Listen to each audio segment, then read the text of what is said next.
You're watching Newsday TV. Thanks for joining us. I'm Macy Eglund. Security was beefed up at Jewish businesses and schools across Long Island today. This as the war between Israel and Hamas enters its 8th day. As Virginia Huey explains, the extra police presence comes after a former leader of Hamas called for protests around the world. Law enforcement agencies ramped up security at schools across Long Island today. In the 5 towns, Nassau police are on foot patrol in front of Hafter School. In South Huntington, extra Suffolk police cars are patrolling the district's 7 schools. The elevated security comes after a former Hamas leader called for a global day of jihad on this Friday the 13th in support of Palestinians and against Israel.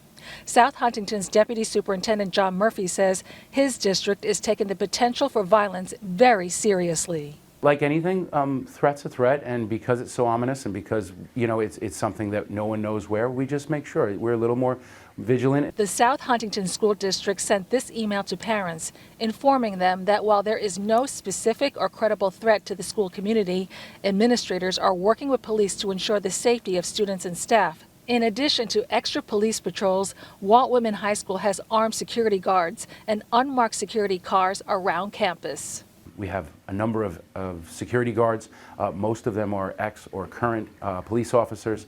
And we make sure that the students, while they're here, we can make sure that their safety is our #1 priority. I think it's great that they are taking initiative on it because you never know if something will happen. Hopefully nothing will happen. Hopefully it's just threats. But these days you have to be careful and you have to take into account every threat as a real possibility of coming true. I'm glad that they are ramping up protection because anti-Semitism is raising its ugly head. And police are urging residents to be vigilant. If you see suspicious activity, police want you to call them. In Melville, I'm Virginia Huey for Newsday TV. Read more on the fighting in Israel and the impact it's having on Long Islanders on Newsday.com. Click Get More on the Newsday TV video box on our homepage. Republicans have chosen Jim Jordan as the nominee for House Speaker. Today's vote puts the Trump ally within reach of the Speaker's gavel. The Ohio congressman must now secure support from the rest of his colleagues. A House floor vote could push into next week. Jordan emerged after Majority Leader Steve Scalise suddenly ended his bid yesterday. Suffolk County Executive Steve Malone proposed a nearly $4 billion budget for next year as his term comes to a close. The budget raises spending by about 5% to $3.9 billion. It freezes taxes for the general fund and the police district that covers 5 western towns. The plan now goes to the Suffolk legislature for approval next month. First in Newsday, the Stony Brook University radio station is about to return to full power. Starting tomorrow at noon, its main signal at 90.1 FM will again broadcast from Freeport to Greenport. That's when university officials flipped the switch on a new 3,600-watt transmitter. The station was knocked off the air for 2 days last year when its old transmitter died. He is known around the world for his soccer skills, his fashion sense, and his famous wife. But today, David Beckham was here on the island. Beckham was the keynote speaker at the Long Island Association's Fall Luncheon in Woodbury. The former captain of the English national football team talked about his sports career and his partnership with the Las Vegas Sands. He also talked about his philanthropy. The Long Island band, known for its teenage dirtbag anthem, has dropped a Christmas version of the hit. If the song's not ringing a bell, let's refresh your memory. 'Cause I'm just a teenage dirtbag, baby. Yeah, now you remember it. The band from Northport released a holiday version of the song called Christmas Dirtbag. It's part of a 5-song holiday album. Let's take a look at your forecast for your weekend tonight. Mostly cloudy, around 50 degrees, cold one, and get ready for yet another wet weekend. Rain for your Saturday, getting heavier as the day goes on. Temps in the mid-50s.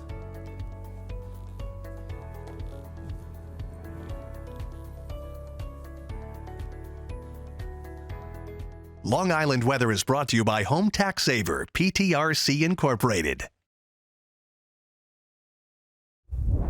Can Long Islanders slow down global warming? And how much could it cost us? Tiwa Chang has part 3 of our special series, Climate Change: Impact on Long Island.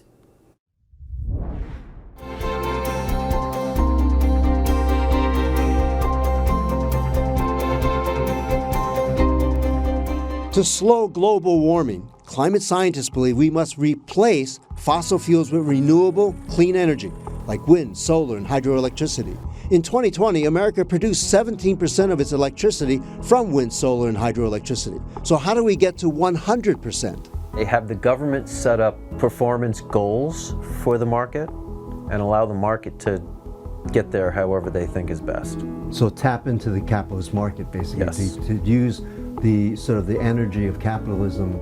The profit incentives would have to be huge. The energy research firm Wood Mackenzie concluded it would cost $4.5 trillion for America to transition to renewable energy. Ultimately, there is some level of responsibility, right, on the national government and the biggest industries around the world that have been the largest polluters in terms of carbon dioxide. Farmingdale-based activists are lobbying for Empire Wind. It's a 2.1 megawatt producing windmills 15 to 30 miles off the coast of Long Beach and Jones Beach. It could provide pollution-free, non-warming electricity for 1 million homes. I'm hopeful because I'm working right now in a very large coalition of union members, businesses, big businesses, small businesses, stakeholder groups, civic organizations, community groups. Experts say Long Islanders can also do little things in their lives that could make a big difference. They include solar panels on rooftops in homes and businesses, using electric vehicles, and reducing plastic use, because plastics are made from petroleum products. NewsdayTV meteorologist Bill Corbell puts it in perspective. This atmosphere is full of carbon dioxide. It's going to be up there for a while. So it's time to start doing something and prepare for what can go in it. Tiwa Chang for NewsdayTV. You can watch our entire 3-part special series and read more about climate change and the impact on Long Island on Newsday.com. Click Get More below the Newsday TV video box.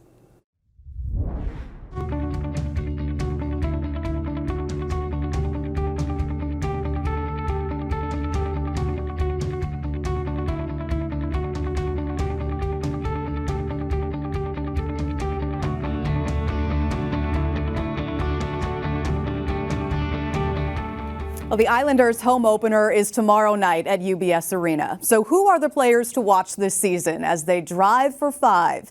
Andrew Gross has a preview. The Islanders start their new season on Saturday against the Sabres at UBS Arena, a chance for the Islanders to get off to a quick start this season with their first 3 games at home and 6 of 8 in October. The Islanders made it to the playoffs last season, their first under coach Lane Lambert, but were eliminated in the first round by the Carolina Hurricanes in a tough 6 games. To improve this season, the Islanders are banking on a few things. They will have Bo Horvat and Pierre Engvall with them for the entire season, plus Matthew Barzal, who missed the final 23 regular season games with a knee injury, is back healthy. So is Oliver Wahlstrom, but the Islanders still need to improve their power play this season. It finished 30th out of 32 teams last season, and the Islanders are counting on Bo Horvat, Matthew Barzal, and Noah Dobson on their first power play to increase those numbers. The first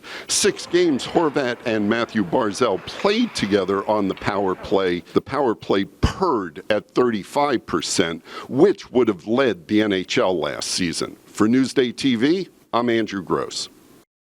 Keep up with the Islanders all season long on Newsday.com. Click Get More on the Newsday TV video box on our homepage. Feed Me is brought to you by PC Richard & Son.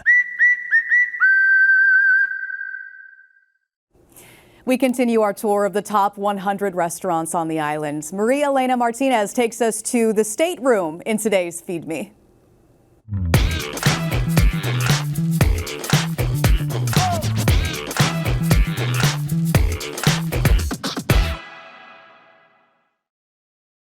We We are here today in Patchogue at the Stateroom, one of Newsday's new top 100 restaurants. One thing that we love about this restaurant is that it's equal parts food. What do we have? And beverage. Cheers. The cocktails are just as inventive, delicious, and creative as the food. We are talking with Chef Francis Derby. Hi, Chef. Thank you. Hi. Derby, a Bellport native, has an impressive culinary career with restaurants like Mugarit's, Atlas, WD-50, and Momofuku dotting his resume. He finished his New York City time at the Cannibal before moving out with his family to open Stateroom. The importance was to find a place to express and cook the food that I love, right? And for me, the most important place to start with that is the farms, right? Letting the farm dictate what is on our menu. Our menu's small, it's only 13 items. And they're constantly shifting. Things that I've had here in the past I don't see on the menu, but I'm looking forward to what I do see, and that's really exciting. We got a lot of requests for a stuffed squash pasta. Really? So it's squash, chamomile, truffle. This is one of our new veg starters. You have some roasted beets, some shaved apple, hazelnut yogurt underneath. Whoever asked you for this stuff, squash, agnolotti for the fall, is going to be a happy client. I hope so. So tell me a little bit about how you and Bert, who is the beverage director here, kind of interplay. It's really a conversation about technique sometimes, and flavor combinations and where we're heading. It's this awesome back and forth. Chef asked me, he's like, hey, do you want these Concord grapes? Yeah. And I was like, you know what people never really use in cocktail lists? Grapes. Yeah. And it might read strange, but like I said, if you see something that's not normally on a cocktail menu, it definitely like spruces your mind. It's great to be back. You know, it feels like home.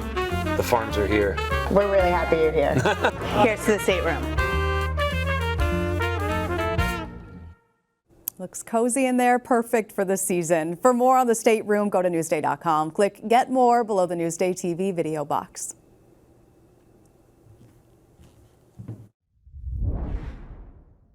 Newsday reports how the effects of climate change are being felt right now on Long Island and what can be done to correct it. Climate Change, Impact on Long Island, a special 3-part investigation. Available now at Newsday.com. You're watching Newsday TV. I'm Macy Egland. Thanks for joining us. We'll leave you with a look at your 7-day forecast.